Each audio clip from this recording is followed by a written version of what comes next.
First ever factory outlet, Chandanagar, Mukunda Jewelers, opening soon. No making charges.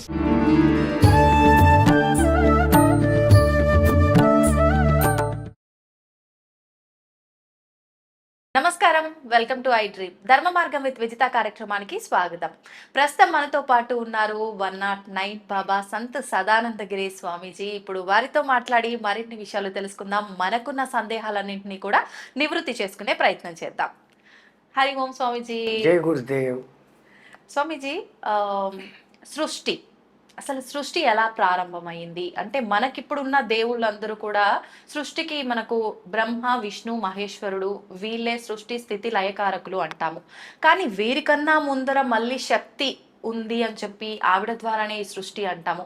అసలు ఏంటి ఇది? ఎక్కడో ఏదో ఒక కన్ఫ్యూజన్ అనేది ఎప్పుడు ఉంటూనే ఉంటుంది. దానికి ఒక క్లారిటీ ఇవ్వండి స్వామీజీ. ఓం యస్యాద్విరతవక్రాద్యాః పారిషద్యాః పరస్యతతం విఘ్నం నిఘ్నంతి సతతం విశ్వశ్రేణం తమాశ్రయే. అంబ నవాంబుజోజ్వలకరాంబుజ శారదా చంద్రచంద్రికాడంబర చారుమూర్తి ప్రకటస్ఫురభూషణరత్నరోచిరాచుంబిత దిగ్విభాగ శృతిసూక్త విభక్త నిజ ప్రభావ భావాడంబర వీధి విస్తృత విహారీ మమ్మెల్లరున్ కృపచూడుము భారతి. జ్ఞానానందమయం దేవం నిర్మల స్ఫటికాకృతిం ఆధారం సర్వ విద్యానాం శ్రీ హయగ్రీవ గురుం ఉపాస్మహే. ఓంకార పంజరసుఖీం ఉపనిషదుద్యానవనకేలికలకంఠీం ఆగమన విపిన మయూరీం అంతర్విభావయే గౌరీ. మా గురుదేవులైనటువంటి మహంతి హిమాలయ గిరిజీ మహారాజ్ వారి పాదపద్మంలోని మనసులో స్మరించుకొని ఐ డ్రీమ్ టీవీ వీక్షకులందరికీ శుభములు సదా కలగాలని ఆకాంక్షిస్తూ మాత అడిగిన ప్రశ్న, ఈ సృష్టి ఎలా మొదలైంది? మనకందరికీ సాధారణంగా బ్రహ్మ సృష్టి చేస్తాడు, విష్ణువు ప్రొటెక్ట్ చేస్తాడు, శివుడు లయం చేస్తాడు అని మనం అనుకుంటే ఇంగ్లీష్ వాళ్ళు ఆ ముగ్గురిని కలిపి గాడ్ అని పిలుచుకుంటున్నారు. జనరైజేషన్, ఆర్గనైజేషన్, డిస్ట్రక్షన్, జిఓడి డాగ్ అని. సో ఏదో ఒక రూపులో మన వెనకల ఒకళ్ళు ఉన్నారు అనేది మానవ సనాతన ధర్మంలో ఒక పాయింట్గా ఉంది. కానీ మన సనాతన భారతీయ ధర్మం ఏం చెప్తుందంటే నిరాకార బ్రహ్మం ఎప్పటికీ నిత్యంగా ఉండేది. నిత్యము కానిదంతా మార్పు చెందుతూ ఉంటుంది. జగత్తు అంటారు, జన్మించి గతించేది అన్న అర్థం, ఆ అర్థంలో వస్తుంది. సో ఈ జగత్తు పుట్టుకలు జరిగిపోతానే ఉంటాయి, మళ్ళీ వస్తానే ఉంటాయి. అదే బ్రహ్మ చేసే పని. మరి బ్రహ్మని ఎవడు పుట్టించాడు అనే పాయింట్ వస్తుంది. అక్కడ వచ్చినప్పుడు మనం చెప్పే ఈ నిరాకార పరబ్రహ్మ నిత్యం సత్యం ఏదైతే ఉందో అది. సత్యము భూతము అనే రెండు పదాలు వాడతాం. భూతం అన్నా సత్యమే, సత్యం అన్నా సత్యమే. మరి సత్యం వద్ద సత్యం బ్రూయాత్, శుభం బ్రూయాత్ రెండు మాట్లాడతాం. ఎందుకంటే వ్యావహారిక నిజం ఒకటి, నిత్యము మారని నిజం ఒకటి. సూర్యుడు తూర్పున ఉదయిస్తున్నాడు, పాక్షిక సత్యం, అది నిజమే. కానీ పూర్తి సూర్యుడు ఎప్పుడూ ఉన్నాడు. మన భూమి తిరగడంతో రాత్రి పగలు మనకి ఏర్పడి ఆయన ఏదో పొడుస్తున్నాడు, అస్తమిస్తున్నాడు అని అనుకుంటాం. కానీ అది తాత్కాలికంగా నిజమే. ప్రతిరోజు సూర్యుడు పుడుతున్నాడు, ప్రతిరోజు సూర్యుడు అస్తమిస్తున్నాడు. దాని వెనకల అసలైన నిత్యం సత్యం అనేది ఏదంటే ఆయన నిత్యము వెలుగొందుతూనే ఉన్నాడు. ఈ గ్రహాలు తిరగడం మూలంగా ఈ మార్పులు జరుగుతాయి. సో అట్లాగానే ఈ మూడు తాత్కాలిక సత్యమైతే దీని వెనకల నిత్య సత్యమైనటువంటి పరబ్రహ్మం ఒకటి ఉంది అని అంటాం. ఏ సృష్టి లేని ఒక కాలమందు ఆయనలో ఒక్క సంకల్పం పుట్టింది. నేను అనేకమగుదును కాక ఏకానేకో హమస్మి అని ఒక్క సంకల్పం అనుకున్నప్పుడు ఈ కోటాను కోట్ల బ్రహ్మాండాలు ఒక్కొక్క బ్రహ్మాండానికి ఒక్కొక్క బ్రహ్మ విష్ణు మహేశ్వరుడుగా తయారైనారు. అటువంటి కోటాను కోట్ల బ్రహ్మాండాలలో ఒక్క బ్రహ్మాండం మనం చెప్పబడే ఇంగ్లీష్ వాడు చెప్పి మిల్కీ వే గెలాక్సీ. ఆ బ్రహ్మాండంలో ఒక సూర్యుడు, ఆ సూర్యుడు చుట్టూ నవగ్రహాలు. లివింగ్ పాయింట్ ఏరియా అని చెప్పేసి సైంటిస్టులు చెప్తాడు. సూర్యుడికి భూమికి ఇంత 150 కోట్ల కిలోమీటర్ల డిస్టెన్స్లో ఉన్నప్పుడు మాత్రమే జీవానికి ప్రారంభమని సైన్స్ అంటుంది. అవును. కానీ మన వాళ్ళు ప్రతి బ్రహ్మాండంలోనూ ఒక్కొక్క సూర్యుడు అన్నీ ఉన్నాడు. అంటే దేవతలు దేవుళ్ళు కూడా ఒక్కొక్క బ్రహ్మాండానికి ఒక్కొక్కరు, మనం ఎలా అయితే జన్మలు తీసుకుంటామో వాళ్ళ అలా అవతారాలు మళ్ళీ సేమ్ అక్కడ స్వర్గలోకాలు, ఇంద్రలోకాలు, వరుణలోకాలు, అన్ని లోకాలు, అన్ని అన్ని అన్ని అన్ని అన్ని యాజ్ ఇట్ ఈస్. ఇక్కడ ఇప్పుడు మనమిద్దరు ఇక్కడ ఎట్లా ఇంటర్వ్యూ తీసుకుంటున్నామో ఇంకో లోకంలో కూడా అక్కడే ఉన్నాం. ఇప్పుడు స్వామీజీ మనకు యుగాంతం వచ్చి ఒక యుగం అంతమైపోయి ఇంకో యుగంలోకి వెళ్తామంటారు. అప్పుడు కంప్లీట్ గా ఇప్పుడున్నదంతా పోయి కొత్తగా ఇంకొకటి వస్తుంది అని యుగాంతంలో వచ్చేది తాత్కాలిక ప్రళయము అంటారు. మొత్తం మన సృష్టి అంతా పూర్వీకులు కాలాన్ని ఎంత దూరం తీసుకెళ్లారు, కాలాన్ని ఎంత సూక్ష్మ విభజన చేసినారో అర్థం చేసుకుంటే, కాలము అనేది ఎప్పుడు పుట్టింది? కాలము నిరంతర ప్రవాహం. మనమేదో భూతకాలము, వర్తమాన కాలము, భవిష్యత్తు కాలము అనుకుంటున్నాం ఒక లెక్క కోసం. ఇప్పుడు ఈ మాట్లాడినంత లోపల ఇంకేం మాట్లాడాలని ఆలోచించే భవిష్యత్తు ఉంది. ఇప్పుడు మాట్లాడుతున్న వర్తమానం మాట్లాడి ఫినిష్ అయిపోయిన వెంటనే అది భూతకాలంలోకి పోయింది. అంటే నిరంతరం ఫ్రాక్షన్ ఆఫ్ సెకండ్ అని ఇంగ్లీష్ వాడు ఏదో చెప్తాను, సెకండులో 1000వ భాగాన్ని వాడు కనిపెట్టాడు ఈ మధ్య. నేను ఇంత సూక్ష్మానికి పోయినాను కాలానికి అంటాడు. మన వేదంలో మాత్రాకాలం అని ఒక లెక్క చెప్తారు. మాత్రాకాలం అంటే కుసుమ కోమల పత్రేషు తీక్షణ సూబ్జబ్జాం షేదయేత్ మాత్రం తన్మాత్ర మాత్రాకాల అంటారు. అంటే కోమలమైన ఒక పుష్పపు రేకుకు సూదిని గుచ్చేదానికి, సూది ప్రవేశానికి పట్టే కాలాన్ని మాత్రాకాలము అన్నారు. ఈ ఆధునిక సైంటిస్టులు కంప్యూటర్లో దాన్ని లెక్కలు వేస్తే సెకండులో 16,000వ భాగం. అందుకే ఒకే నక్షత్రంలో ఒకే పాదంలో పుట్టిన మానవుల్లో కూడా తేడాలు వస్తున్నాయంటే గ్రహస్థితులు మారుతూ ఉన్నాయి. రాముడు పుట్టిన నక్షత్రంలోనే ఎంతోమంది అదే పుడుతున్నారు. మరి అందరూ రాముడు కావడం లేదు అంటే ఈ మాత్రా కాలంలో వచ్చే మార్పు. అక్కడ అంత సూక్ష్మంగా మొదలుపెట్టి ఆ నిమేషాలు అని అదని ఇదని లెక్కలు చెప్పుకుంటూ గడియలు విగడియలు అని చెప్పుకుంటూ అన్నిటినీ రెండు చేస్తూ వచ్చారు. ఎందుకు అంటే అర్ధనారీశ్వర తత్వం అనేది ఉంటేనే సృష్టి జరుగుతుంది అని చెప్పడంతో దినము రాత్రి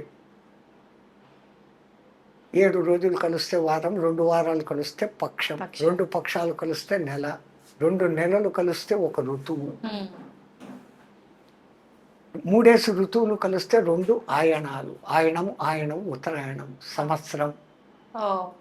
ఆ తర్వాత పుష్కరం 12, ఆ తర్వాత షష్ఠి, ఇంపార్టెంట్ డేట్స్ చెప్పుకుంటూ పోయారు. ఆ తర్వాత సహస్ర చంద్ర దర్శనం 80, ద్విషష్ఠి 120 ఏళ్ళు పూర్ణాయుధార్థం. ఇట్లా మన వాళ్ళు చెప్పుకుంటూ ఈ సంవత్సరాలు 4,32,000 అయితే దాన్ని ఒక కలియుగ ప్రమాణంగా చెప్పారు. కలియుగం దాంట్లో కూడా మళ్ళీ సంఖ్యాశాస్త్రం 4, 3, 2 కలిపితే 9. ఈ కలియుగానికి రెండింతలు 8,64,000 సంవత్సరాలు. అది ద్వాపరయుగం. ఈ కలియుగానికి 3 12,96,000 సంవత్సరాలు. అది త్రేతాయుగం. ఈ కలియుగానికి కృత యుగం 12,28,000 17,28,000 సంవత్సరాలు. ఈ 4 యుగాలను కలిపి ఒక్క మహాయుగం అంటారు. ఈ ఒక్క మహాయుగానికి మళ్ళీ టోటల్ చేస్తే 43,20,000 సంవత్సరాలు. ఇట్లాంటి మహాయుగాలు 1000 అయితే బ్రహ్మదేవుడికి ఒక పగలు, 1000 అయితే బ్రహ్మదేవుడికి ఒక రాత్రి. 1000 మహాయుగాలు కలిగిన తర్వాత బ్రహ్మదేవుడు విశ్రమించినప్పుడు ఇంతవరకు జరిగిన ఈ సృష్టి అంతా ఆయనలోకి పోతుంది. మళ్ళీ ఉదయం తెల్లారిన తర్వాత మళ్ళీ పైకి తీస్తాడు. ఇంతకుముందు జన్మలో ఒక బంటుగా ఉన్నోడు ఈ జన్మలో రాదు. ఈ క్రియేషన్ ఈ మార్పులు వాడి కర్మలు వాడు చేసిన ఉత్తమ సేవలను బట్టి ప్రమోషన్స్ డిప్రెషన్స్ అనేటి లెక్కన వాళ్ళలో ఈ మార్పులు జరుగుతూ సృష్టి ఇట్లా అనంతంగా జరుగుతూ ఉంటుంది. ఇట్లాంటి సృష్టి చేసే ఈ బ్రహ్మకు ఒక్కరోజు ఇంత అయితే అటువంటి 365 రోజులు ఇంటూ 100 అయితే ఈ బ్రహ్మ కూడా పోతాడు. అప్పుడు ఆ బ్రహ్మ పోయినప్పుడు పెద్ద కల్పం, పెద్ద వినాశనము అంటారు. మళ్ళీ కొత్త బ్రహ్మ వస్తాడు. అందుకే భవిష్యత్తు బ్రహ్మ హనుమంతుల వారు అని ఇప్పుడే చెప్పి ఉన్నారు మన వాళ్ళు. అవును అవును వాస్తవమే. ఇట్లా బ్రహ్మలు మారుతూ ఉంటారు. ఇట్లా బ్రహ్మ మారితే అది విష్ణుదేవుడికి ఒక్కరోజు అంట. విష్ణుదేవుడికి ఒక్కరోజు. అట్లా శ్రీ మహావిష్ణువుకు ఒక్కరోజు ఇంటూ 365 ఇంటూ 100 వేస్తే ఆ శ్రీ మహావిష్ణువు కూడా కరారవిందేన పదారవిందం ముఖారవిందేన వినివేశయంతం వటస్య పటస్య పుటేశయనం బాలముకుందం మనసాస్మరామేని బాలముకుందుడు అయిపోతాడంట. ఆయన అట్లా బాలముకుందుడు అయితే అది శివ పరమాత్మకు ఒక్క ఉచ్ఛ్వాస నిశ్వాస కాలం అంట. అట్లా శివ పరమాత్మకు 21,600 హంస జపము జరిగిపోతే ఆయనకు ఒక్క రోజు. అటువంటి రోజులు ఇంటూ 365 ఇంటూ 100 అయితే ఆయన జగన్మాతలో కలిసిపోతాడంట. అట్లా జగన్మాతలో కలిసిపోతే ఆ కాల సమయం జగన్మాతకు ఒక్క రెప్పపాటు కాలం అంట. మీరు ఈ ఇంటూలు చేసుకుంటూ పోతే ఏ కంప్యూటర్లో పట్టదు. కోట్ల పేజీల పుస్తకంలో సున్నాలు పెట్టుకుంటూ పోతే కూడా చేత కాదు. మన పూర్వీకులు అనంత కాలాన్ని అట్లా చెప్పారు, సూక్ష్మ కాలాన్ని ఇట్లా చెప్పారు. అట్లా నేను ఏకానేకో హమస్మి అనుకున్న ఆ పరబ్రహ్మ ఒక్క లక్ష్యంతో ఈ సృష్టి ఏర్పడింది అని సనాతన ధర్మం వాళ్ళు చెప్తారు. ఈ ఆధునిక సైంటిస్టులు సూర్యుడు పుట్టడము, ఈ గెలాక్సీ పుట్టడము ఇదంతా 198 కోట్ల సంవత్సరాలు వాళ్ళకి వచ్చారు అప్రాక్సిమేట్లీ. వాళ్ళ లెక్క మన లెక్క కరెక్టు అనే దానికి మనము సంకల్పం చెప్పుకునేటప్పుడు ఆద్య బ్రహ్మ ద్వితీయ పరార్థే అంటాం. అంటే ఇప్పుడున్నటువంటి బ్రహ్మ యొక్క 50 ఏళ్ళు నిండిపోయి 51వ బర్త్డే ఫస్ట్ డేట్లో ఉన్నాడు అని. మరి ఇప్పుడు నేను చెప్పిన లెక్క ప్రకారము ఈ ఇన్ని లక్షల సంవత్సరాలన్నింటినీ కలుపుకుంటూ ఇంటూ 50 సంవత్సరాలు చేస్తే అది 203 కోట్ల సంవత్సరాలకు వస్తుంది. అంటే ఈ సైంటిస్టులు చెప్తున్న దానికి అదికి ఒకటే. ఎక్కడ తేడా అంటే అంతా ఈ 198 ఏళ్ల క్రితం బిగ్ బ్యాంగ్ జరిగి విశ్వం పెరిగినప్పుడు భూమి మీద ఏమీ లేదు. భూమి అగ్నిగోళం లాగా ఉండింది. చల్లబడేదానికి కొన్ని కోట్ల సంవత్సరాలు అయింది. ఆ తర్వాత ఈ డైనోసారస్ అనేటివి వచ్చాయి. అవి కూడా అంతరించిపోయినాయి, ఉల్కాపాతాలు జరిగి. ఆ తర్వాత మళ్ళా ఎక్కడో నీళ్లలో ఒక చిన్న జీవం వచ్చింది, అమీబా అనబడేటువంటి మొదటిది. తర్వాతే ద్వికణ జీవిగా మారింది, ఏకకణ జీవి ద్వికణ జీవిగా మారింది, అది కూడా నీళ్ళలోనే. ఇట్లా కణాలు పెరుగుతూ జల జీవాలు ఏర్పడ్డాయి. ఆ జలంలోనే ఉండకుండా మెల్లగా భూమి మీదకి రాను మొదలుపెట్టాయి. నీళ్ళలోకి వస్తూ భూమిలోకి వస్తూ తిరుగుతూ ఉన్నాయి కొన్ని వేల సంవత్సరాలు. మళ్ళీ కొన్ని వేల సంవత్సరాలకు నీళ్లను వదిలేసి భూమి మీదనే నివసిస్తున్నాయి. ఆ తర్వాత ఈ జంతు లక్షణాలను వదులుకుంటూ మెల్లగా మానవ లక్షణాలకు పుణికి పుచ్చుకున్నాయి. తర్వాత జంతు లక్షణాలను పూర్తిగా వదిలేసి మానవుడిగా మారినాయి. మానవుడు తెలివితేటలు పెంచుకున్నాడు, ఆయుధాలు కనిపెట్టినాడు, రాజ్యాలు ఏర్పాటు చేసుకున్నాడు. ఆ తర్వాత అతని బ్రెయిన్ పూర్తిగా వికసించి అన్నిటి మీద కమాండ్ తీసుకున్న స్థాయికి వచ్చాడు అని సైంటిస్టులు అంటారు. మన సనాతన ధర్మంలో దశావతారాలు చెప్పారు. దశావతారాలలో మొట్టమొదటి చేప, మత్స్యావతారం, అది నీళ్లలో. రెండవ అవతారం కూర్మావతారం, నీళ్లలోనూ ఉంటుంది, భూమి మీద ఉంటుంది. మూడవది నీళ్లను పూర్తిగా వదిలేసి భూమి మీదనే ఉండేది, వరాహ అవతారం. ఆ తర్వాత జంతు లక్షణాలను వదులుకుంటూ మానవ లక్షణాల్లోకి వస్తూ ఉంది నారసింహ అవతారం, జంతువు నుంచి మనిషిగా డెవలప్. జంతు లక్షణాలు అన్నీ వదిలేసింది సూక్ష్మ మానవుడు, వామనుడు. ఈ వామనుడు మెల్లమెల్లగా డెవలప్ అవుతూ ఆయుధాలు కనిపెట్టినాడు, పరశురామ అవతారం. రాజ్యాలు ఏర్పరచుకున్నాడు రామ అవతారం. పూర్ణ మానవుడిగా మారినాడు శ్రీకృష్ణ పరమాత్మ. నవ దశావతారాలకు దీనికి ఇంచుమించు అన్ని దగ్గరే. వాళ్ళ దృక్కోణం వేరే, మన దృక్కోణం వేరే. దృష్టి మారుతుంది కానీ సృష్టిలో మార్పు లేదు. ఆ సృష్టి ఇట్లే జరుగుతూ ఉంటుంది, నాశనం అవుతూ ఉంటుంది, పుడుతూ ఉంటుంది అని మనం అంటాం. ఇది అప్పుడు పుట్టింది ఎప్పుడు పోతుందో అని వీళ్ళు లెక్కలేస్తే సూర్యుడు ఇంకా కొన్ని కోట్ల సంవత్సరాలకు పోతాడు, బిగ్ స్టార్ అదేమో అయిపోతాడు, పోతుంది అయిపోతుంది అంటాడు. అయిపోతుంది, మళ్ళా వస్తూనే ఉంటుంది. ఎందుకంటే ప్రతి గెలాక్సీకి మధ్యలో ఒక బ్లాక్ హోల్ అనేది ఉంది. ఈ గెలాక్సీలు అన్నిటికీ మధ్యలో అనంతమైన చీకటి ఉంది. అందుకే సైంటిస్టులు అంటారు కనపడేదంతా 5%, కనపడనిది అంతా 95% ఉంది అంటారు. దాన్ని బ్లాక్ మ్యాటర్ అని అంటారు. దాన్ని తెలుగులోకి ట్రాన్స్లేట్ చేస్తే కృష్ణ పదార్థం. కృష్ణ అని అనకూడదు. ఎందుకని అనకూడదు స్వామిజీ? ఇప్పుడు కృషివలుడు అంటారు మీరు, అక్కడ క్రూ అంటారు. అవును అవును. కృపాచార్యుడు క్రూ అంటున్నారు. కృషి చెయ్యండి అంటాం. అక్కడ ఏం వాడుతున్నారు? క్రూ అంటారు. కృతజ్ఞతలు అంటాడు, అప్పుడు క్రూ అంటాడు. కృతజ్ఞుడు వాడు అంటాడు, అక్కడ క్రూ వాడతాడు. మా కృష్ణుడి దగ్గరకు వచ్చేసరికి కృష్ణ అంటున్నారు కానీ కృష్ణ అనడం లేదు. వాస్తవానికి కృష్ణ కృష్ణ అన్నప్పుడు మన తృష్ణ తీర్చువాడు కృష్ణుడు. కృష్ అంటే అనంతము, ఆ అనంతాన్ని ఇచ్చువాడు కృష్ణ. అందుకే కృష్ణుని మనం ఆరాధించినప్పుడు ఆ పేరునన్నా సరిగ్గా ఉచ్చరిస్తే వాడు మన మాట వింటాడు. ఎంతసేపు కృష్ణ కృష్ణ అంటే నన్ను కాదులే ఎవడో కృష్ణ అని పిలుస్తున్నాడు, నన్ను పిలవడం లేదు అనుకుంటాడు. ఓకే స్వామీజీ, హనుమంతుల వారి విషయానికి వస్తే చాలా ఎక్కువగా ప్రాధాన్యత ఇస్తూ ఉంటారు హనుమంతుల వారికి ప్రతి విషయంలో కూడా. అసలు మామూలుగా రామాయణం విషయం చూసుకుంటే గనక మనకు ముందు నుంచి హనుమంతుల వారు రామాయణంలో ఉన్నట్టుగా మనకు చెప్పబడలేదు. కిష్కింద కాండ నుంచి హనుమంతుల వారు ఉన్నట్టుగా మనకు పురాణాలు చెప్తూ ఉన్నాయి, శాస్త్రాలు చెప్తూ ఉన్నాయి. మరి ఎందుకు ముందు నుంచి లేని ఒక పాత్ర అనుకోవచ్చు, ఆ క్యారెక్టర్ కి ఎందుకు అంత ప్రాధాన్యత అనేది నా క్వశ్చన్. ఇది చెప్పాలంటే రామనామ మహిమ ముందు చెప్తే హనుమంతుల వారి గురించి తర్వాత చెప్పుకోవచ్చు. అలాగే 4-5 కథలు వస్తే తప్ప హనుమత్ తత్వం అర్థం కాదు. మొట్టమొదట తెలియాల్సింది రామతత్వం.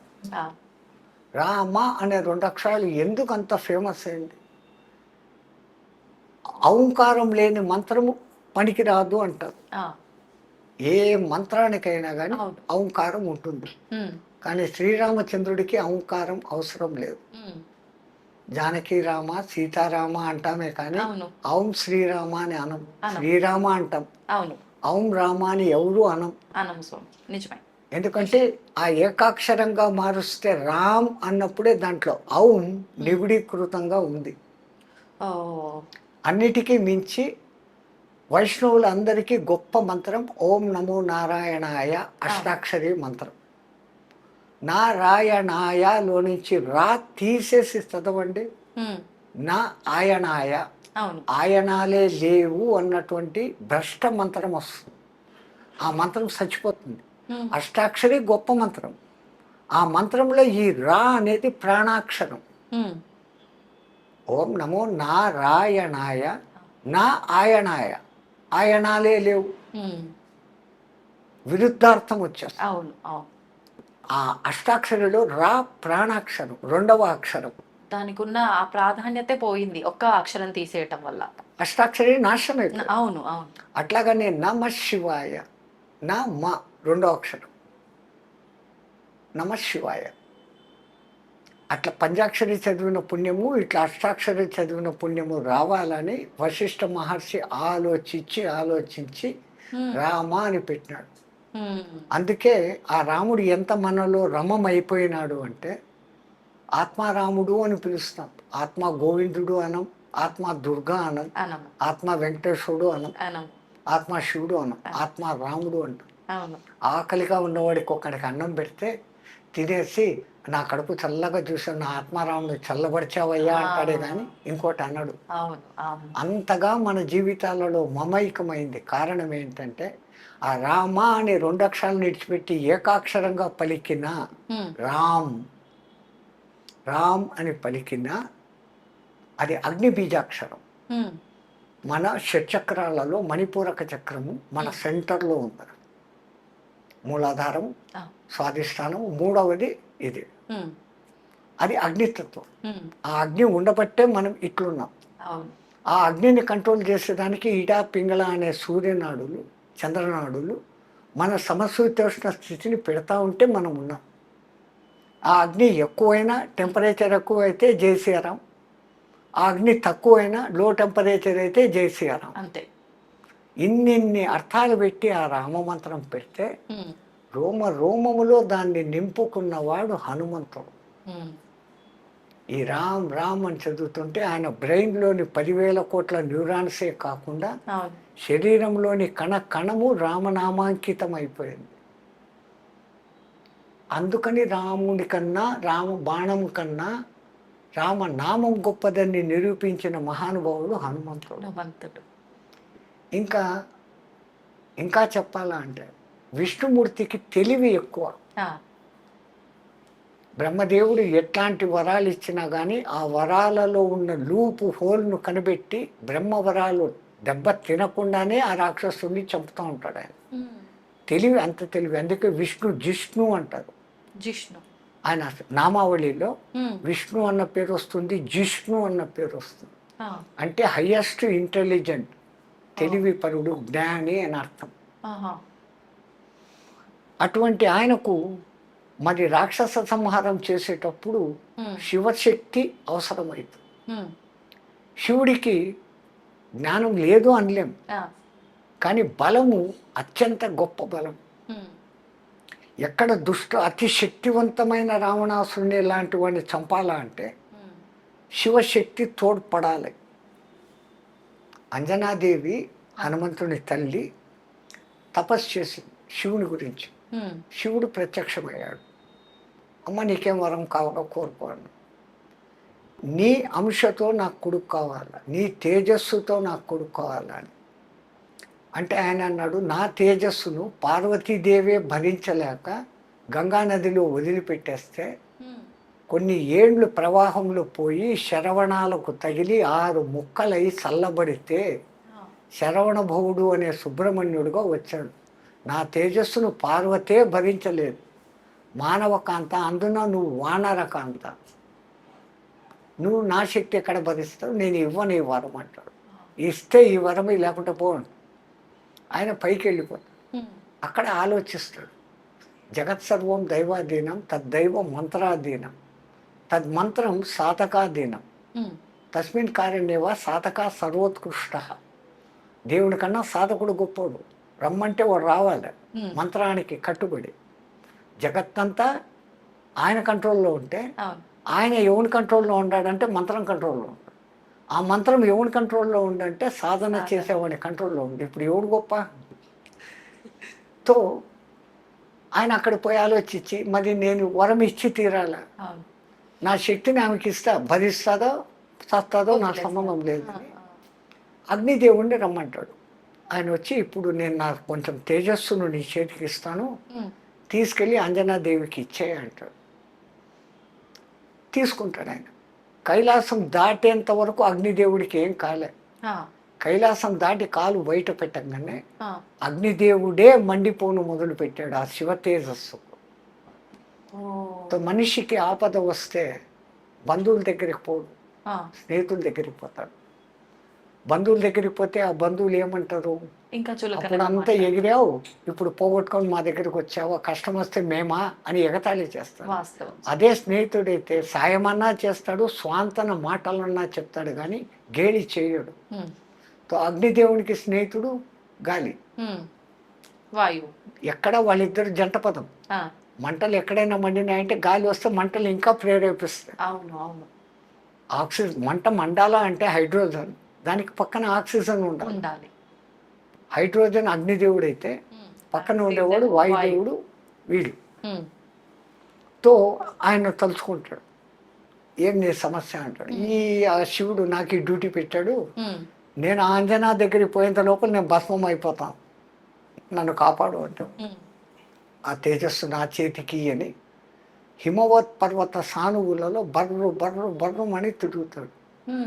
ఆ హిమాలయాల శీతలానికి ఆ శివతత్వ తేజస్సు శక్తి ఉష్ణత తగ్గుతుంది.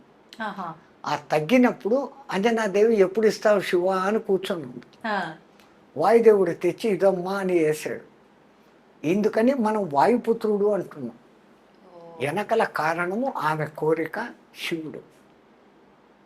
శివుడు ఆ విధంగా హనుమంతుడుగా ఎందుకు పుట్టాల్సి వచ్చిందంటే దానికి ఇంకో కథ ఉంది. రామాయణంలో ఈ కథలు రావు. అవును అవును, అన్ని పురాణాలు చదివితే తప్ప రామాయణం అర్థం కాదు. అందుకే వ్యాసుల వారికి రామాయణం ఎంత ఇష్టము అంటే రామాయణం వినా పురాణం పూర్ణం కాదు అని రాసేశాడు. ప్రతి పురాణంలోనూ రామాయణ కథ ఉంటుంది. పురాణానికి కొన్ని లక్షణాలు ఉంటాయి. మన్వంతరము అది ఇది అనేసి 6 లక్షణాలు ఉంటే దాని పురాణం. 7వ ముఖ్య లక్షణం ఏంటంటే రామాయణ కథ లేకుండా పురాణం పూర్తి కాదు అని. నవం ఎప్పుడు కొత్తగా ఉండేది అని పురాణాలకు పేరు. మొదట 18, దానికి ఉప పురాణాలు 18, ఔపప పురాణాలు 18, 54 పురాణాలు ఉన్నాయి. ఏ పురాణం అన్నా చదవండి, దాంట్లో రామకథ ఉంటుంది. ఈ చిన్న చిన్న కథలు అక్కడ వస్తాయి. ఈ అంతా సమగ్రంగా చదివితే తప్ప రామాయణం అర్థం కాదు. ఒకానొక సమయంలో ఒక రాక్షసుడు శుంభాసురుడు అనేవాడు ఎవరో ఆడు కూడా తపస్సు చేసి చిరంజీవత్వం పొందాల. కానీ ఈ బ్రహ్మ చిరంజీవత్వం ఈడు. ఎంత టెక్నికల్గా వరాలు అడిగినా కానీ ఆ జిష్ణు చంపేస్తాడు. విష్ణుకు కూడా దొరకని లాజిక్ని మనం ఏదన్నా పట్టుకొని చిరంజీవత్వం సాధించాలా అని ఆలోచించి మనసులో ఒక థాట్ వస్తుంది. ఆ థాట్ పెట్టుకొని తపస్సు చేస్తాడు. బ్రహ్మదేవుడు ప్రత్యక్షమవుతాడు. 1 వారం తర్వాత వారం అడుగుతాను అంటాడు. ఈ వారం రోజులు మళ్ళీ ఆలోచిస్తాడు.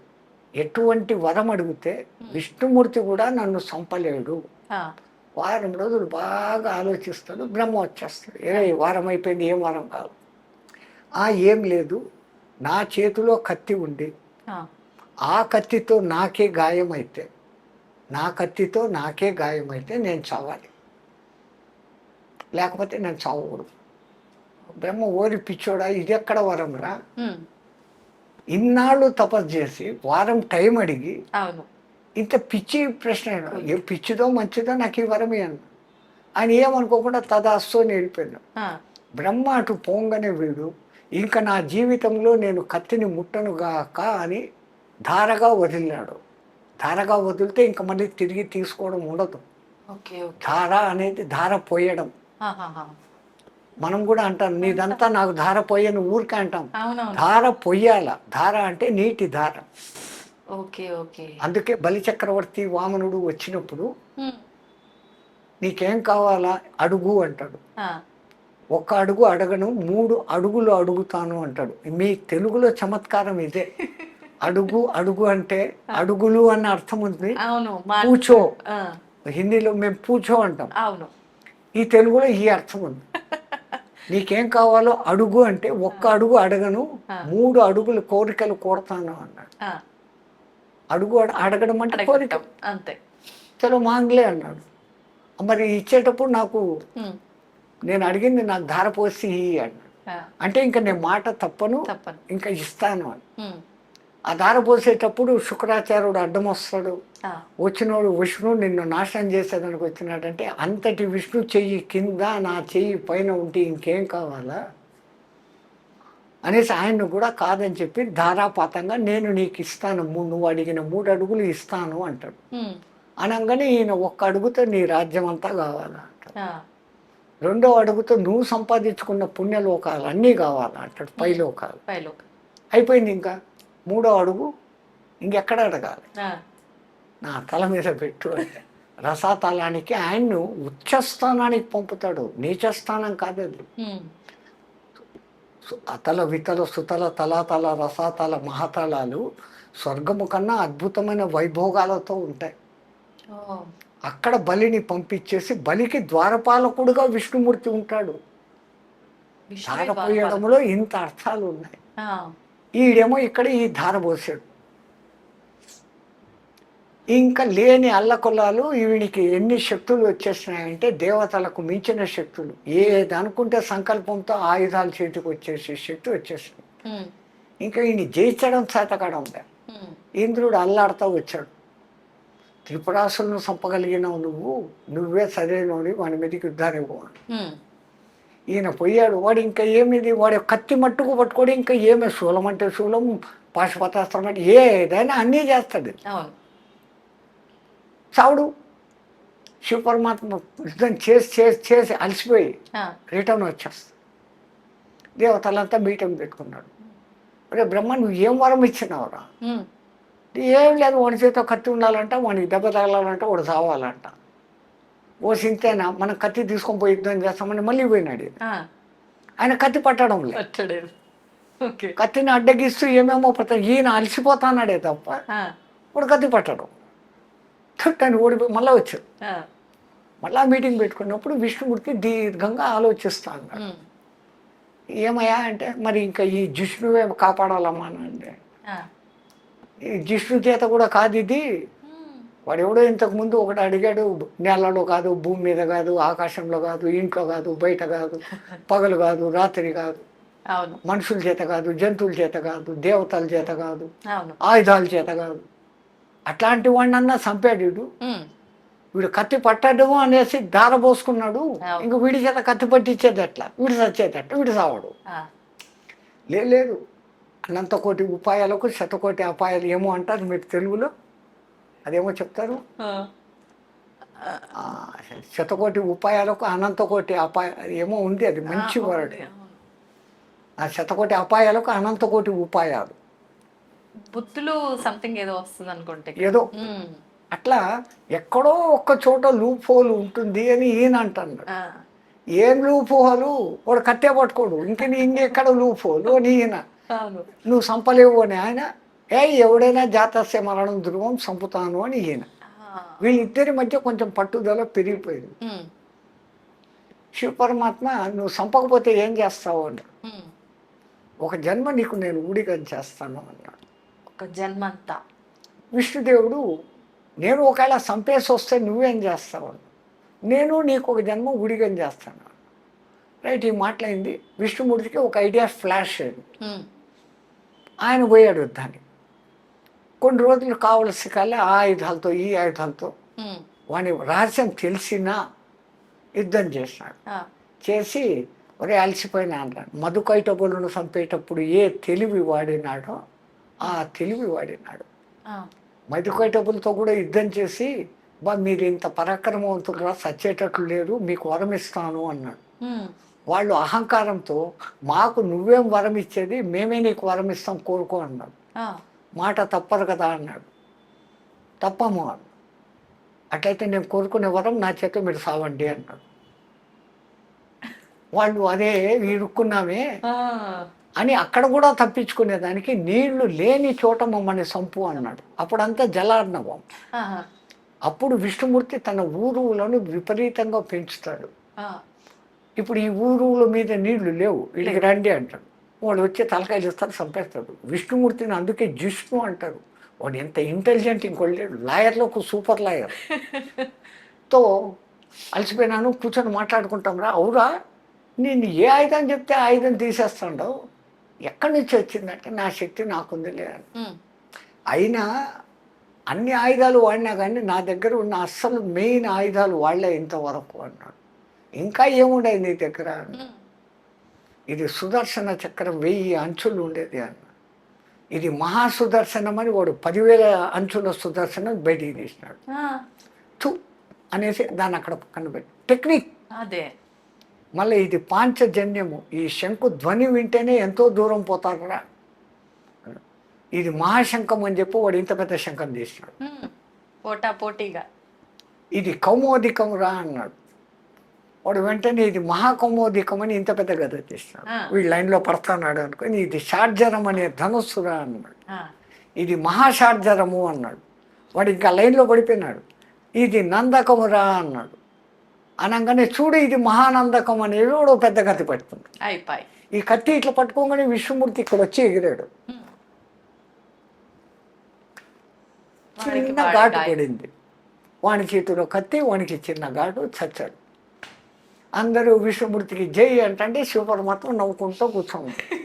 వీళ్ళకు భవిష్యత్తు తెలుసు, ఇదంతా జరిగే నాటకం. అంతే. ఆ విష్ణుమూర్తి వచ్చి ఏమయ్యా నేను చంపాను, మరి ఏం చేస్తావు అని. నువ్వు రామావతారం ఎత్తు, నేను హనుమంతుడే వస్తాను అన్నాడు. అంజన కోరుకోవడం, అక్కడ రావడం, ఇక్కడ ఇది ఆ యుద్ధము, ఎన్నిటి మూల కారణంగా ఆంజనేయ స్వామి మనకు వచ్చాడు. అందుకే పంచముఖ ఆంజనేయ స్వామిని చూపించేటప్పుడు విష్ణు శక్తులన్నీ దాంట్లో ఉంటాయి. 5 ముఖాల్లో ఏది మొదటిది, భూమిని పైకెత్తాలంటే ఎంత శక్తి కావాలా? వరాహ శక్తి, ఒక ముఖం ఆంజనేయుడు. రెండవది హిరణ్యకశిపుడు లాంటి రాక్షసుని చంపాలా అంటే నృసింహ శక్తి, రెండవ ముఖం. హయగ్రీవుడు లాంటి రాక్షసుని హయగ్రీవుడు లాగానే చంపాల కాబట్టి అక్కడ అమ్మవారి నాటకమే. ఆ హయగ్రీవుడు అనే రాక్షసుడు వాడు ఎట్లాంటి వరం అడిగినాడంటే కేవలం సేమ్ నాలాగా ఉండేవాడి చేతిలోనే నేను చావాలి. వాడి తలకాయ గుర్రం ముఖం, హయగ్రీవుడు. హయం అంటే గుర్రం, గ్రీవం అంటే మెడ, హయగ్రీవం. మరి ఇంకో హయగ్రీవం ఏడుంది? అందరూ ఓడిపోయినారు. విష్ణుమూర్తి కూడా యుద్ధం చేసి అలసిపోయి బాణం కింద తల పెట్టుకొని అలసిపోయి పడుకున్నాడు. ఆయన పడుకున్నాడు, నిద్రపోతున్నాడు. యుద్ధం చేసి చంపుతాడు అంటే నిద్రపోతున్నాడు, నిద్ర లేపాల. ఆయన నిద్ర లేపితే కోపగించుకుంటాడేమో. తెలివిగా లేపుతాము అని బ్రహ్మదేవుని పిలిచి వాడిని ఎట్లా ఒకట్లా లేపు. ఆయన విల్లు పట్టుకుని ఉన్నాడు కదా, ఆ నారిని కట్ చేస్తే విల్లు ఇట్లా ఉంటుంది. నారి ఉన్నప్పుడు బెండ్ బలంగా ఉంటుంది, ఆ విల్లు చంపేస్తే ఇట్లా ఉంటుంది కదా. ఆయనకు మెలకు వస్తుంది, మళ్ళీ యుద్ధం చేస్తాడు. బ్రహ్మదేవ ఆ విల్లును కొరికేయంట, నారిని కొరికేయంట. అంటే అంతవరకు బ్రహ్మ సృష్టించని ఉమ్రీ పురుగులు అనబడేటువంటి చెదలను పుట్టిస్తాడు. ఆ చెదలకు చెప్తాడు పోయి నారిని కట్ చేయండి. ఆయన్ను కట్ చేస్తే మాకేం లాభము అని అయ్యి యజ్ఞంలో మీకు కూడా భాగం ఇస్తాము అన్నాడు. ఆ మాట విని అయిపోయినాయి. ఇప్పుడు కూడా సాంప్రదాయంగా యజ్ఞం జరిగిన తర్వాత, యజ్ఞం పూర్తయిన 2వ రోజు లోపల తవ్వితే కింద మీకు ఆ చెద పురుగులు కనపడతాయి. ఆ పరుగులు కనపడినాయి అంటే మీ యజ్ఞం సక్రమంగా చేసినట్టు. యజ్ఞం అంటే మామూలు విషయం కాదమ్మా. సుక్కు శృవాల శుద్ధి, భూశుద్ధి, వాస్తు శుద్ధి, ఇటుకల శుద్ధి, ఆ హోమద్రవ్యాల శుద్ధి, ఇన్ని చేస్తే యజ్ఞం. అది హోమము యజ్ఞము మధ్య తేడా ఏంటి స్వామి? పేర్లు అదే. యజ్ఞం అంటే పలానా పేరు మీదే ఈ యజ్ఞం చేస్తున్నానని సంకల్పించుకొని ఇన్ని రోజుల వరకు చేసేది యజ్ఞం. హోమం అంటే నిత్యాగ్ని హోమం. బ్రాహ్మణుల ఇంట్లో 3 అగ్నులు ఎప్పుడు పెట్టుకొని ఉంటారు కదా. గ్రాహపత్యము, ఆవహనీయము, అగ్ని అనేది 3 అగ్నులు ఉంటాయి. అది ఆ సిస్టమ్. ఇప్పుడు మళ్ళా సబ్జెక్ట్ మంది ఎక్కడికి డివియేట్ అవుతుంది. పురాణాల కథలు సామాన్యంగా ఉండవు.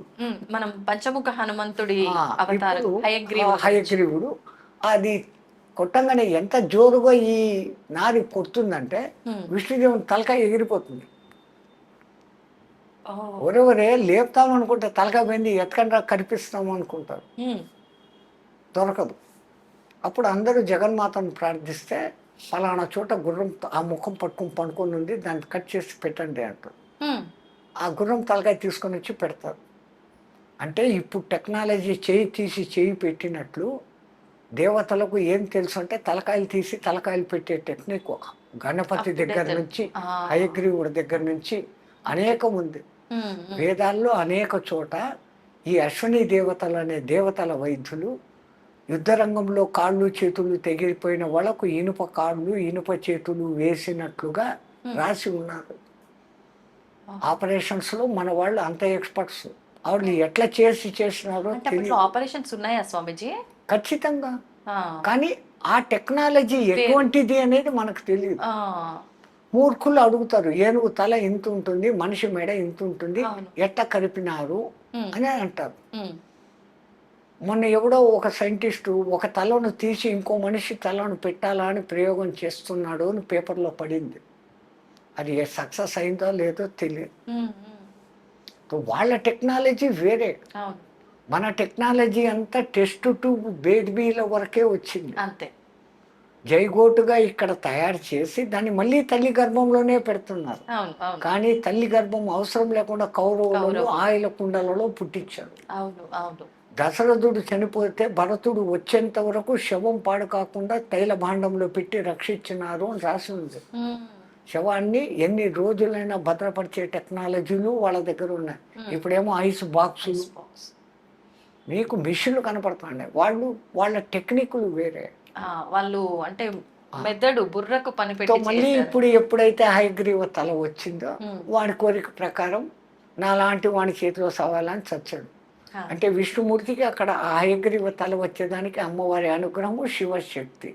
అందుకే ఆ పంచముఖ ఆంజనేయ స్వామిలో హయగ్రీవ ముఖం. ఆ తర్వాత రామచంద్రుల వారి కార్యం నిర్వర్తించేదానికి హనుమత్ ముఖం 4. అఖిలాండ బ్రహ్మాండాలను తన కడుపులో పెట్టుకున్న శ్రీ మహావిష్ణువును మోసి తీసుకొని పోవాలంటే గరుత్మంతుడు ఎంత బలంగా ఉండాలా?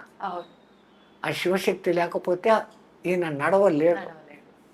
అది గరుడ అవతారం. అట్లా ఆ పంచముఖ ఆంజనేయ స్వామి, ఆ రామనామ శక్తి శివశక్తి. అందుకే హనుమతే రుద్రాత్మకాయ హూంఫట్, రుద్రుని ఆత్మను కాయముగా ధరించిన ఓ హనుమంతుడా నా సర్వారిష్టాలను దూరం చెయ్యి అనేసి ఆయన మంత్రాలలో ఒక పేరు. అట్లాగనే ఆయనకు సుందరుడు అనే అసలైన పేరు. అంజనాదేవి ఆయనకు పెట్టిన పేరు సుందరుడు. ఆయనకున్న అనేక పేర్లలో కృష్ణ అనే పేరు కూడా ఉంది. కృష్ణ అనేది 3, 4 మాత్రమే ఉంది, 5 మందికి మాత్రమే ఉంది. 5 కృష్ణలు ఉన్నారా? మహాభారత యుద్ధంలో భగవద్గీత జరిగినప్పుడు ఒకసారి ఒక డిబేట్లో ఎక్కడో నాకు గీత అంత తెలుసు, నాకే గీత ఇంత తెలుసు, అది ఇది అనేసి ఆ ఇంగ్లీష్లో చదివిన వాళ్ళు అంటున్నారు. గీతను బాగా అబ్జర్వ్ చేస్తున్నారు. ఆ భారతం అంతా చదివినారంటే భారతం మొత్తం చదివాను నన్ను, గీత మొత్తం చదివామని. మళ్ళీ అట్లయితే భగవద్గీతలో ఎంతమంది కృష్ణులు ఉన్నారు? నువ్వెక్కడ పిచ్చోడివయ్యా, చెప్పిన కృష్ణుడు ఒకడే కదా. మళ్ళీ విన్న అర్జునుడు కూడా కృష్ణుడే. అర్జున పల్గొన పాడత కిరీటి బీభత్సుడు విజయ కృష్ణ సవ్యచాచి ధనుంజయ అని ఆయనకు కూడా 10 పేర్లు. సర్వ ఉత్కృష్ట ఆకృష్ట రూపం ఇది కృష్ణం. క్రూ అన్నప్పుడే ఇది వస్తుంది, క్రీ అన్నప్పుడు రాదు. సర్వ ఉత్కృష్ట ఆకృష్ట రూపం కృష్ణం. అర్జునుడు కూడా అంత సుందరుడు కాబట్టి ఒక్క ద్రౌపదమ్మను కాకుండా ఎంతో మందిని, విద్యుల్లేఖమాలిని, ప్రమీలను, సుభద్రను, ఇంతమంది. కృష్ణుడి తర్వాత ఎక్కువ భార్యలు ఉండేవాడు ఈయనే. ఎందుకంటే ఆ ఆకృష్ట రూపం. అంటే ఇప్పుడు చెప్పే కృష్ణుడు ఒకడు, వినే కృష్ణుడు ఒకడు, ఇంకా ఇంకో కృష్ణుడు జెండాపై కపిరాజు హనుమంతుడు, ఆయనకు కూడా కృష్ణ అనే పేరు. 3. 4వ వాడు అసలు ఈ కురుక్షేత్ర సంపాదన యుద్ధం రావడానికి మూల కారణం ద్రౌపది. ద్రుపదరాజు కూతురు కాబట్టి ద్రౌపది, పాంచాల దేశపు రాకుమారి కాబట్టి పాంచాలి. కానీ యజ్ఞ సంభవ యజ్ఞ వేదికలో నుంచి బయటకు వచ్చినప్పుడు అగ్నిదేవుడు ఆమెకు పెట్టిన పేరు ఈమె కృష్ణ అన్నాడు. అది 4. ఇంకొకరు 5వ రాసిన వ్యాసుడు. వ్యాసుడు అసలు పేరు కాదు, కృష్ణ ద్వైపాయనుడు. పరాశరుడు సత్యవతినితో పోయి ఇది మంచి ముహూర్తము, ఈ సమయంలో ఈ గర్భధానం చేస్తే పుట్టాల్సిన వాడు పుడతాడు అని కనుక్కొని పరాశర మహర్షి అంటే, అయ్యా నేను కన్యను, ఇది పగలు, ఆ పక్క ఈ పక్క వాళ్ళు చూస్తా అన్నారు అంటే ఆయన అప్పటికప్పుడు తన తపోశక్తితో చీకటిని పుట్టిస్తాడు. కృష్ణ ద్వైపాయనం, 2 ఒడ్డుల మధ్య పుట్టినవాడు కృష్ణ ద్వైపాయనుడు. ఆయన పూనుకొని వేదాలను, ఏకంగా ఉన్న వేదాన్ని 4గా వ్యాసము విభజించాడు, వ్యాప్తం చేశాడు. కాబట్టి వ్యాసుడు అంటాం. అసలు పేరు కృష్ణద్వైపాయన. కృష్ణద్వైపాయన. 5 మంది కృష్ణులు. మనం రామాయణం నుంచి భారతానికి వచ్చాము. ఇప్పుడు హనుమంతుల వారు గురించి మాట్లాడుతున్నాం కాబట్టి స్వామీజీ, హనుమంతుల వారి జననం కూడా 2 సార్లు జరిగిందా? ఒకసారి మూర్ఛిల్లి పడిపోవటము ఏదో జరిగింది అని చెప్పి, మళ్ళీ అప్పుడు ఆయన మూర్ఛిల్లితే బయటకు వస్తే రెండో జననం కాదు. జరిగింది ఏంటంటే సూర్యుని పండు అనుకుని పైకి ఎగిరినప్పుడు ఇంద్రుడు వజ్రాయుధం వేశాడు. వజ్రాయుధం దెబ్బకు ఎవరైనా సస్తారు. కానీ ఇంద్రుడు వజ్రాయుధం వేయడంలో ఎందుకు కారణం అంటే ఈయన కారణ జన్ముడు. ఈయన హనుమలు బాగుంటే వేదాన్ని బాగా పలకగలడు. భవిష్యత్తులో ఈయుడు సూర్యుని దగ్గర విద్య నేర్చుకోవాలి. వేద మంత్రాలు చదవాలంటే హనుమలు బాగుండాలి. హనుమలు అంటే దవడలు. ఈ దవడలు బాగుండాలంటే దానికి ఆ పలుకు రావాలి. ఆ పలుకు వచ్చేదానికి ఆ దవడలు బలిష్టమయ్యేదానికి కొట్టాడు ఆయన. దానికి ఆయన మూర్ఛిల్లి కింద పడిపోయాడు. ఒక విధంగా అందరూ చచ్చిపోయినారు అనుకున్నాడు. గాలిదేవుడు కొంచెం బాధపడ్డాడు. నా మూలంగా వచ్చిన శివశక్తి ఇట్ట పడిపోయింది, నేను వీచను అంటే గాలి ఒక్క క్షణం వీచకపోతే జై శ్రీరాం అంతే. అప్పుడు ఒక్కొక్క దేవత ఒక్కొక్క వరం ఇస్తూ వీడిని నా బ్రహ్మాస్త్రం కూడా ఏమి చేయదు అని బ్రహ్మ, నా మారుణాస్త్రం ఏం చేయదని ఆయన, నా యమపాశం పనిచేయదని ఈయన, ఇట్లాంటి వరాలన్నీ ఇస్తున్నారు. ఆ గాయం మూలంగా దవడలు ఉబ్బడంతో ఆయన ముఖము కొంచెం ఇదే. రెండవది వానరులు అంటే కోతులు కావు, వాళ్ళమున్న నరులు, నరులు. 32 వెనుపూసలు 33 వెనుపూసలు ఉన్న మనమే ఈ యోగంతో కుండలిని యోగంతో జ్ఞానులం అవుతా ఉంటే వాళ్లకు తోకలో 32 ఇంకా ఎక్స్ట్రా ఉండేటివి. 64 చతుషష్ఠి 66 ఆ వెన్నుపూసలతో వాళ్ళు ఎంత శక్తిమంతులుగా ఉంటారు. అది ఒక జాతి ఒక కాలంలో ఉండేది, రామాయణ కాలం. ఆ జాతి అంతరించింది. కోతులు అని మనం అనుకుంటాం. మరి కోతుల నుంచి వచ్చి ఉంటే హనుమంతుడు ఆ రాజ్యం ఏంటే ఇప్పుడు అన్ని కోతులు ఉన్నాయి, ఇన్ని రకాల కోతులు ఉన్నాయి, ఒకటి ఇంతవరకు మారలేదు. ఆ కోతుల నుంచి మనిషి వచ్చినాడు అంటున్నారు. మరి కోతులుగానే ఉండాయి, అవన్నీ మారి మనుషులుగా అవ్వాలిగా మరి నిజంగానే మీరు అన్నట్టు. ఇంత కాలంలో ఏ చింపాంజీను ఏ గొరిల్లాను కొద్దిగా మార్పులు అయ్యి మనిషిలాగా కావడం లేదు. స్వామిజీ, శివుడి గురించి ఇందాక మీరు కైలాసం దాటిన తర్వాత అగ్నిదేవుడు దాటని వరకు ఏమవ్వలేదు, దాటిన తర్వాతే మార్పు జరిగింది అన్నారు కదా. అంటే నిజంగా శివుడు కైలాసంలో ఉంటాడా? కైలాసం అనేది నిజంగా ఉందా? ఇప్పుడు మన కళ్ళకు కనపడేటివి గ్రహ నక్షత్ర తారాల వరకే. స్వర్గలోకము, ఇంద్రలోకము, వరుణలోకము, వాయులోకము, ఇవన్నీ లోకాలు ఉన్నాయి. ఒక్కొక్క దేవతకు ఒక్కొక్క లోకము. యక్షలోకము, కిన్నరలోకము, కింపురుషలోకము, సిద్ధలోకము, సాధ్యలోకము, చానూరలోకము, ఇన్ని రకాల లోకాలు ఉన్నాయి. అవి ఏంటి అంటే ఒక మానవుడు మామూలు స్థాయి నుంచి సాధన బాగా చేస్తే మానవ గంధర్వ పొజిషన్లోకి వస్తాడు. అంటే మంచి సంగీతకారుడు, మీ ఆంధ్రాలో ఘంటసాల, మా హిందీలో మహమ్మద్ రఫీ, మన్నాడే, ఇట్లాంటి వాళ్ళు మానవ గంధర్వులు. ఇంకా ఉత్కృష్ట స్థానానికి పోతే గంధర్వులు అనే గంధర్వలోకంలోకి చేరతారు. ఇంకా శక్తులు సంపాదించుకుంటే యక్షలోకానికి పోతారు. కిన్నెర, కింపురుష లోకాలు, సిద్ధ, సాధ్య, చాణూర గణాలు అనే లోకాలు. అంటే ఈ మానవులలో సాధనా శక్తి పెరిగే కొద్దీ వచ్చే లోకాలు. ఇవన్నీ అయిపోతే ఇంకా పూర్ణత పోస్తే దేవతలు, ఏది అడిగినా ఇచ్చేదానికి సిద్ధంగా ఉండేవాళ్ళు అనబడే దేవతలు. కానీ వీళ్ళందరికీ కూడా ఆయు ప్రమాణాలు ఉన్నాయి. నిరంతరము ఉండేది ఆ పరబ్రహ్మం ఒకటి తప్ప ఇవన్నీ మారిపోతానే ఉంటాయి. అంతటి వాడు కాబట్టి హనుమంతుల వారు సంజీవని పర్వతాన్ని తీసుకొని వచ్చి లక్ష్మణుని బతికిచ్చారు. సీతమ్మ ఉంది అన్న శుభవార్త చెప్పి రాముడిని బతికిచ్చారు.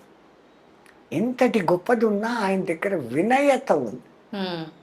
రామ పట్టాభిషేకం జరిగినప్పుడు జాంబవంతుడు అంటాడు, ఈరోజు ఈ నయనానందకరమైన దృశ్యం చూస్తున్నామంటే హనుమాన్ నువ్వే కారణం. శతయోజన విస్తీర్ణ సాగరాన్ని దాటావు, వచ్చేసావు, ఇచ్చేసావు అంటే అబ్బాయి నా గొప్పతనం ఏం లేదండి, మరి నువ్వు లేదంటావు, ఎట్లా దాటావు నువ్వు 1000 యోజనాలంటే? రాములు వారు ఉంగరం ఇచ్చారు కదా, ఆ శక్తితో పోయినాను. మళ్ళీ రిటర్న్ ఎట్లా వచ్చినావురా? అమ్మవారు చూడమని ఇచ్చినారు కదా, ఆ శక్తితో వచ్చినారు. నాది ఏమీ లేదు. మనమైతే ఎంత అహంకరిస్తాము. ఇంత ఉంటే అంత చేసి చెప్పు. రాముడి దగ్గరికి రాగానే నేను ఎగిరి ఆడిపోయినా, లంకిని అడ్డం వచ్చింది, దారిలో మైనాకుడు అడ్డం వచ్చినాడు, డామ్ డూమ్ ఇన్ని కథలు చెప్తా. అవునవును. లంక అంతా కాల్చేసిన, రావణుడి కొడుకు అక్షకుమారుని చంపిన, ఇన్ని చెప్తాడు. ఆయన రాగానే రాముడు అక్కడ కనపడంగానే కనుగొంటిని జానకి మాత అశోక వనంబున్నాను. ఆయనకు ఆ శుభవార్త చేర్చాల అంతే. సీతను చూసావారా, ఎట్లా చూసావు, ఎట్లా పోయినావు నువ్వు అంటే, అదా పోతా ఉంటే మైనాకుడు అడ్డం వచ్చింది. అందుకే రామాయణం అంతా 24,000 చిన్నదైతే సుందరకాండ అనేది అంత ప్రాశస్తమైంది. మా ఉత్తర భారతదేశంలోని తులసీదాసు ఆ మహానుభావుని రామచరిత మానసం అని రాసే దాంట్లో ఈ హనుమాన్ చాలీసా రాశాడు. ఎంత ప్రసిద్ధమైపోయిందంటే అంత ప్రసిద్ధమైపోయింది. అంతటి వినయగుణ సంపన్నుడు.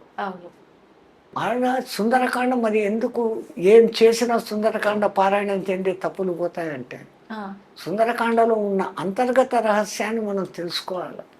బాహ్యానికి సుందరకాండ చిన్నది. హనుమంతుల వారు ఈ దిక్కు నుంచి ఎగిరారు, ఆ దిక్కు పోయారు, సీతను చూశారు, లంకలు కలిసి వెనక్కి వచ్చారు, అయిపోయింది. తర్వాత యుద్ధకాండ. మరి ఎందుకు అంత ప్రాశస్తం అంటే, ఒక సాధకుడు, ఒక మానవుడు, ఇవి అన్ని కథలు అక్కడ ఉన్నాయి. సీత అనబడే జీవుడు మరీచుడు అనే మాయలో పడతాయి. ఆ పేరే మరీచిక. మరీచిక అంటే ఎండమావి. సంస్కృతంలో మరీచిక అంటే ఎండమావి. ఎండమావి ఏముంటుంది, ఆ ఎడారుల్లో నీళ్లు ఉన్నట్లు కనపడుతుంది. నీళ్లు ఉండవుగా. చూడండి రామాయణంలో ఆ పేర్లు ఎంత భద్రంగా పెట్టినారో. మరీచిక అనే మారీచుడు మాయలో సీత అనే జీవుడు పడితే రాముడు అనే దేవుడికి దూరం అయిపోతాడు. మరి దూరమైన జీవుణ్ణి మళ్ళీ రాముడితో కలపాలంటే ఒక ఉత్తమ గురువు ఉండాలి. ఉత్తమ గురువుగా ఉండాలంటే ఉత్తమ గురువు లక్షణాలు ఉండాలి. హనుమంతుడు ఈ పక్క నుంచి ఆ పక్కకు ఎగిరేటప్పుడు ముందు అడ్డం వచ్చినోడు మైనాకుడు. ఆయన వచ్చి, మీ తండ్రి రక్షించబట్టి నా రెక్కలు మిగిలి ఉన్నాయి, లేకుంటే ఆ ఇంద్రుడు మొత్తం అందరి మా కులమ్మ వాళ్ళందరి రెక్కలు పగలగొట్టేశాడు. అదే రెండవది, రఘువంశంలో పూర్వీకుడైనటువంటి సగరుని పేరు మీద సాగరం అని వచ్చి ఈ లోపల నేను ఉన్నాను, రామకార్యం మీద పోతాండవు, నా ఆతిథ్యం తీసుకుని పోయి పండ్లు తిని పో అంటాడు. నేను రామకార్యం మీద రామ బాణంలాగా పోతా ఉన్నాను, నీ ఆతిథ్యానికి థ్యాంక్స్ అన్నాడే కానీ మనలాగా సాధకులకు ముందు ఆటంకము తిండి. తిండి మీద నియంత్రణ సాధించాలి ఒక సాధకుడు అనే దానికి అర్థం. రెండవది, ఇంకా ముందుకు పోతూ ఉంటే తాను ఉన్నత ప్రయాణం చేస్తా అంటే లౌకికాలు మనిషిని ఎప్పుడో ఒకసారి కిందికి లాగుతూ ఉంటాయి. అదే ఆమె సిమిక, ఛాయాగ్రాహి రాక్షసి అని అంటారు. అంటే మనము ఉన్నత పదంలో పోయేటప్పుడు ఇంకా కొంచెం లౌకికాలు లాగుతూ ఉంటాయి. ఆ లౌకికాలను కూడా ధ్వంసం చేస్తే తప్ప నువ్వు ముందుకు పోలేవు అనే దానికి ఆ సింహను చంపాడు. ఆడదేం చూడలే, సింహికని చంపేశాడు. మళ్ళా దాటుకొని ముందుకు పోతే లంకిని సురస వస్తుంది. అంటే అక్కడ మన బుద్ధిని ఎప్పుడు ఎక్కడ వాడాలా, how to do, what to do, when to do తెలుసుకొని ఉండాలి. ఆమె నాకు బ్రహ్మదేవుడు వరం ఇచ్చినాడు, ఎవరు ఇక్కడ పోయినా కానీ నాలో మునిగిపోవాలా అని చెప్పింది. ఆయన ఇంత అయినాడు, ఆమె ఇంత అయింది. అక్కడ సడన్గా ఇంత అయిపోయి నోట్లోకి పోయి, అమ్మ నువ్వు అన్నట్టుగా నీలో పడి వచ్చాను అంటే ఎక్కడ తెలివి ఉపయోగించాలో, ఎక్కడ బలం ఉపయోగించాలో అక్కడ గురువుకు ఉండాల్సిన లక్షణం. అది కూడా అయినాక లంకలోకి దిగినాడు, దిగిన వెంటనే లోపలికి పోలే, టైం సెన్స్ ఎప్పుడు ప్రవేశించాల. అందుకని లంకిని వచ్చేంత వరకు ఉండి లంకిని మతం అణచి ఆ తర్వాత లోపలికి పోయినాడు. ఇక్కడ విచిత్రం వాల్మీకి రాశాడు, ఆయన పిల్లి అంత ఆకారం దాల్చిపోయినాడంట. పిల్లి అంత మార్జాల మాత్రే రూపేణ అంటాడు. పిల్లి అంత అయ్యి, పిల్లి కన్నా ఇంకా చిన్నది ఎలక, అవును దానికన్నా దోమ, ఈగ, చీమ, ఈ రూపాలు కాకుండా పిల్లిగా ఎందుకు పోయినాడు? ఎందుకని? మనకు మర్కట కిషోర న్యాయము, మార్జాల కిషోర న్యాయము అని ఉంటుంది. కోతి పిల్లను ఇట్లా అంటుంది, ఆ పిల్ల అంటుకుంటుంది. ఈ కోతి ఏమో చెట్టు కొమ్మల మీద నుంచి గోడల మీద నుంచి గోడలకు ఎగురుతూ ఉంటుంది. బిడ్డ ఉందా లేదా చూసుకో, నువ్వు పట్టుకో, నాకు సంబంధం లేదు అంటుంది. అది మర్కట కిషోర న్యాయం. కానీ మార్జాల కిషోర న్యాయం, ఏ కూరలతో ఎలకను చంపేయగలిగిన శక్తి కలిగిన పిల్లి తన చిన్న కూనలను ఆ మెడ మీద పట్టుకొని గాయం కాకుండా క్షేమంగా ఇంకో చోటికి మారుస్తుంది. సో అక్కడ ఆ బిడ్డ నేను ఫుల్ సేఫ్, నాదేం లేదు, అంతా నీదే అనే సమర్పణ భావం ఉంది. రామా నేను నీ సేవకుణ్ణి అన్నటువంటి సమయస్ఫూర్తిని చూపించేదానికి వాల్మీకి ఆ వర్డ్ వాడినాడు. అంటే ఇప్పుడు ఈయన పూర్ణుడు అయినాడు. ఒకటి ఆకలిని జయించాడు, రెండవది లౌకికాలను జయించాడు, తెలివి ఎప్పుడు ఎక్కడెత్త వాడాలనో వాడగలుగుతా అన్నాడు, ఏ సమయానికి ఏం పని చేయాలనే సమయ సెన్స్లో ఉన్నాడు. ఇంత అద్భుత గుణాలు కలిగి ఉన్నా కానీ పైవానికి శరణాగతిగా ఉన్నాడు. ఇంత ఉండబట్టి గురువు తత్వాన్ని పొంది అంతవరకు భ్రమలో ఉన్న సీత దగ్గర అనబడే జీవుని దగ్గరికి వెళ్ళి, ఓరి జీవుడా ఆ మాయలో నుంచి బయటికి రా, రాముడు ఉన్నాడు, నిన్ను నేను కలుపుతాను అని స్వాంతని ఇచ్చినాడు. అందుకే అంటాడు, సీతమ్మ వచ్చే నా ఈపు మీదకి పైకి. ఆమె నేను పరపురుషుని తట్టను అంటున్నాను. దానికి ముందు రావణాసురుడు నిన్ను జుట్టు తొడ పట్టుకొని తీసుకుని పోయినా, అప్పుడు నేను భయం విహ్వాలను, నాకేం జరుగుతుందో నాకు తెలియదు. ఇప్పుడు తెలిసి నీ మీద ఎక్కను. ఒకవేళ ఎక్కినాను, తీసుకుని పోయేటప్పుడు మళ్ళీ ఈ రాక్షసులు మధ్యలో వస్తాయి, నన్ను రక్షిస్తావా వాళ్ళతో యుద్ధం చేస్తావా, ఇవన్నీ అడగడాలు. నిజానికి ఆమె వాడిని పుత్రునిగా అనుకుంది. ఈయన పిచ్చి పని చేసి లంకనంతా కాల్చేసి, ఇంత చేసి సీతను కనిపెట్టి లంక అంతా కాల్చేసిన, సీత కూడా చచ్చిపోయింది. ఆమె సీత ఉన్న చోట అగ్ని ఏం చేస్తుంది? సీతే స్వయం అగ్ని, సీత మండదు. అందుకని ఆమె అక్కడ ఉన్నాక, ఇంత చేసినావు నీకు చిరంజీవత్వం ఒత్తు కాక, అష్టసిద్ధి నవనిధికే దాత ఐసవర దీన జానకి మాత. జానకి మాత ఆయనకు అష్టసిద్ధులను కలిగింపజేసింది. సుందరకాండలో ఇంతటి పరమాద్భుత రహస్యం బట్టి రాముడి కన్నా రామశక్తి గొప్పది అని ఆ హనుమంతుడు నిరూపించిన కారణం చేత ప్రతి రామాలయంలోనూ పూజలు అందుకుంటాడు. ఆయనకు అంటూ విశేషమైన ఆలయాలు ఉంటాయి. ప్రథమంగా రామదర్శనం కాదు చేసుకోవాల్సింది. హనుమాన్ గడి అనేటువంటి ఆ కొండ మీద ఉన్న హనుమంతుడిని ముందు దర్శనం చేసుకోవాలి. అయోధ్య వెళ్తే, తిరుపతి వెళితే ఎట్లాగైతే మీరు వరాహస్వామి దర్శనం చేసుకునే పోతారు, అయోధ్యకు పోతే ఇప్పుడు బాలరాముని కన్నా ముందు పోయి చూడాల్సింది ఆయన. ఆ హనుమంతుడిని చూసి ఆయన అనుగ్రహంతో అయ్యా రాములు వారి దగ్గరికి పోతానని పోవాలి. నాకు తెలిసిన రామాయణ విశేషాలు.